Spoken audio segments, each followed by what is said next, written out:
The letter from home. 3 weeks into the expedition, a porter arrived at base camp with mail from civilization. Hillary's hands shook as he opened the envelope. His wife's handwriting. Familiar, comforting. He sat alone in his tent and read, "My dearest Edmund, Peter asked about you today.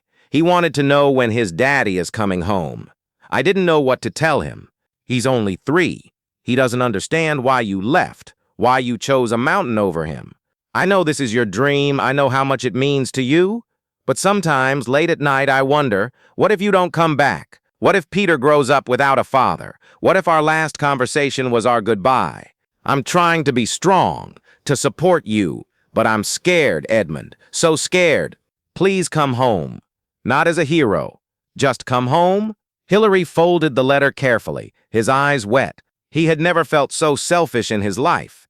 Here he was, risking everything for a mountain, for glory, for a name in the history books. And at home, his 3-year-old son was asking where his daddy went. He picked up a pen, started writing a reply. "My darling Louise, tell Peter I love him. Tell him his daddy is—" He stopped, stared at the words. What was he doing? Chasing adventure? Proving something? Running from responsibility? He crumpled the paper, started again. "Tell Peter his daddy is coming home. I promise." But even as he wrote it, he wondered, was that true? Could he really promise to come home from a place that had killed so many others? He sealed the letter, gave it to the porter, and prayed he would live long enough to keep that promise. The moment Tenzing broke, on the 20th day of climbing, something happened that Hillary never expected. Tenzing, the strongest man he knew, broke down. They were at Camp 7, exhausted, frozen, barely alive. Hillary was melting snow for water when he heard it. Sobbing. Quiet, muffled, but unmistakable. He turned. Tenzing was sitting with his back to him, shoulders shaking. Hillary had never seen him cry. Not once. Not through all the pain, the cold, the fear. He sat down beside him, said nothing, just waited. Finally, Tenzing spoke. His voice cracked. "I had a son." Hillary's breath caught. Had. He died. 2 years ago. Pneumonia. He was 6. Hillary felt his chest tighten. "Tenzing, I'm so sorry. His name was Nima. It means born on a sunny day. He loved mountains, always wanted to climb with me." Tears streamed down Tenzing's weathered face. "I promised him, I said, when you're bigger, we'll climb together, we'll reach the highest peaks." He wiped his eyes roughly. "But I broke that promise. I was away, on another expedition. When he got sick, I wasn't there. When he died, I wasn't there." His voice broke completely. "I wasn't there." Hillary didn't know what to say. What could anyone say to that kind of pain? "Is that why you keep climbing?" he asked quietly. "For him?" Tenzing nodded. "Every summit, every peak, it's for Nima, so his name lives on, so he's with me, always." He looked up at Everest, the mountain looming in the darkness. "This one is for him. If I reach the top, Nima reaches it too." Hillary felt tears in his own eyes now. They sat together, 2 fathers, both climbing for reasons the world would never understand. Not for glory, for love. The weight Hillary carried him. Hillary never told anyone, but he carried something with him on the climb. A small photograph, wrapped in waterproof cloth, hidden in his inner pocket. His family. Louise, Peter, his daughter Sarah. Smiling, happy, safe at home. Every night before sleep, he would take it out, look at their faces. And every night he would ask himself the same question. Why am I here instead of with them? He never found a good answer. One night, at Camp 8, George Lowe caught him staring at the photo. "Missing them?" George asked. Hillary nodded. "Every second." "Then why are you here?" Hillary was quiet for a long time. "Because," he said finally, "if I don't do this, I'll spend the rest of my life wondering what if. And that wondering, it would poison everything. My marriage, my family, my happiness. So you're doing this for them?" "No," Hillary said honestly, "I'm doing this for me, and that makes me a terrible person." George shook his head. "No, it makes you human." Hillary looked at the photo again, his wife's smile, his children's eyes. "I just hope they forgive me," he whispered. "The Sherpa who saved his life. On the 25th day, Hillary's oxygen regulator failed. He was at 8,400 meters, in the death zone. Without oxygen, he had minutes before his brain shut down. He fumbled with the equipment, trying to fix it, but his fingers were too numb, too clumsy. His vision started to blur, his thoughts scattered. He was going to die here. Then a hand grabbed his mask, firm, steady. One of the Sherpa porters, a young man named Ang Dorje, worked on the regulator. Fast, efficient. Hillary tried to stay conscious, but the world was fading, turning gray. Just as everything went black, he felt air rush into his lungs. The regulator was fixed. He gasped, coughed, came back to life. Ang Dorje smiled. "Okay now, sir." Hillary grabbed his arm. You saved my life." Ang Dorje shrugged. "Is my job." But it wasn't just his job. He could have left Hillary there, continued down to safety, but he didn't. Hillary never forgot that moment. Years later, when reporters asked him who the real hero of Everest was, he didn't say himself. He said, the Sherpas, always the Sherpas.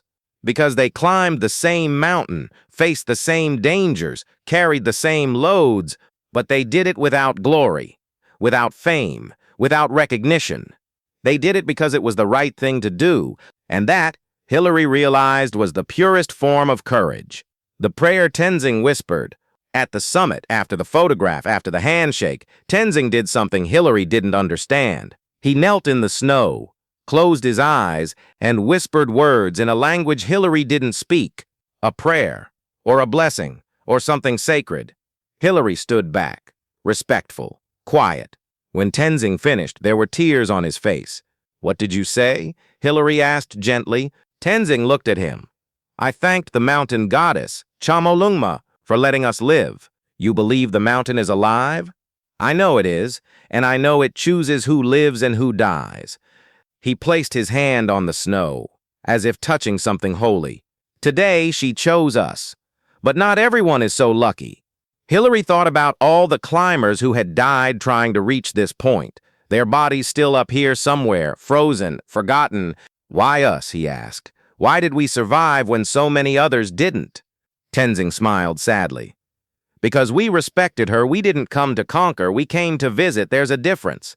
Hillary looked around at the endless white expanse, the clouds below, the sky above, and for the first time he understood. This wasn't a victory. It was a gift. The father who never came home. When Hillary returned to New Zealand, he was a hero. Crowds, parades, medals. The Queen knighted him. But the person he wanted to see most wasn't there. His father. Percy Hillary had died 2 weeks before Edmund summited Everest. Heart attack. Sudden. No warning. Edmund didn't find out until he got back to civilization. The news was waiting for him at base camp. He read the telegram 3 times before it registered. His father was gone. The man who had taught him to never give up, to always push harder, to reach higher, gone. And Edmund had been on a mountain instead of by his side. At the funeral, people kept congratulating him, telling him his father would have been proud. But all Edmund could think was, he died alone, while I was chasing a dream. His mother held his hand.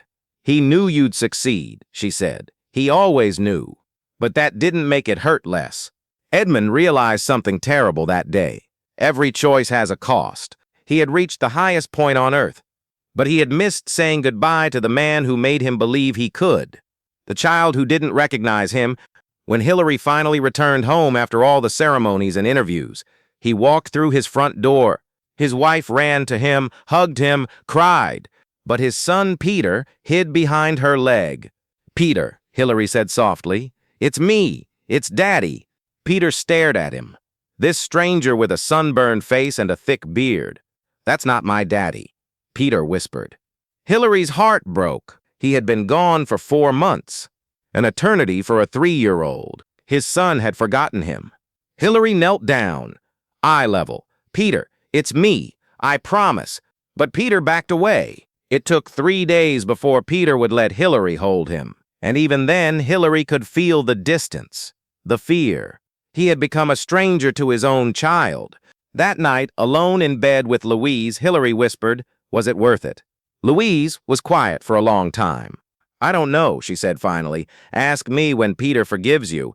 Hillary never asked again, because he was afraid of the answer.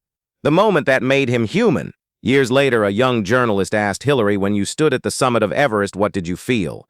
Everyone expected him to say pride, joy, triumph. But Hillary said fear. The journalist blinked. Fear? Yes, absolute terror. Why? Hillary looked out the window at the mountains in the distance, because in that moment, I realized something. The summit wasn't the goal. It was just a point, a dot on a map, meaningless. Then what was the goal? Getting home alive, seeing my family again, holding my children. He turned back to the journalist. The world thinks climbing Everest made me brave, but the truth is it showed me how afraid I really was, afraid of dying, afraid of failing, afraid of being forgotten. But you succeeded. Hillary smiled sadly. I survived. There's a difference. The journalist didn't understand, but Hillary did. Success isn't reaching the summit. Success is coming home to the people who love you.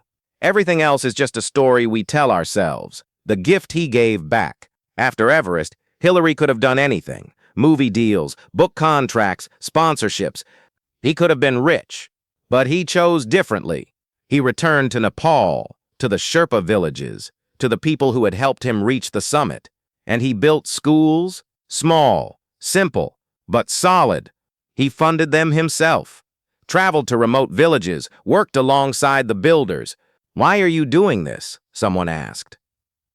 Hillary's answer was simple, because they gave me everything. Now it's my turn. Over his lifetime, he built 30 schools, 12 medical clinics, dozens of bridges and water systems. He gave more to the Sherpas than he ever took from the mountain. And when he died, the Sherpa people mourned him not as a conqueror, but as a friend, because he understood something most people miss. True greatness isn't what you take from the world, it's what you give back. The last conversation. On his deathbed, Hillary's son Peter sat beside him. Dad, Peter whispered, can I ask you something? Hillary nodded weakly. Do you regret it? Climbing Everest? Hillary was quiet for a long time. Then he smiled. Every day. Peter frowned. What? I regret missing your childhood, missing your first steps, your first words, all those moments I can never get back. But you achieved something incredible. I achieved a mountain, Hillary said, but I almost lost you, and that would have been a tragedy no summit could make up for. Peter felt tears in his eyes. Then why did you do it? Hillary looked at his son, really looked at him. Because I was human, and humans are flawed. We chase dreams even when they cost us everything. We make mistakes. We hurt the people we love. He took Peter's hand. But we also learn, and we grow, and if we're lucky, we get the chance to make it right. Did you make it right? Hillary smiled. You're here, aren't you? Peter nodded. Then yes, I did.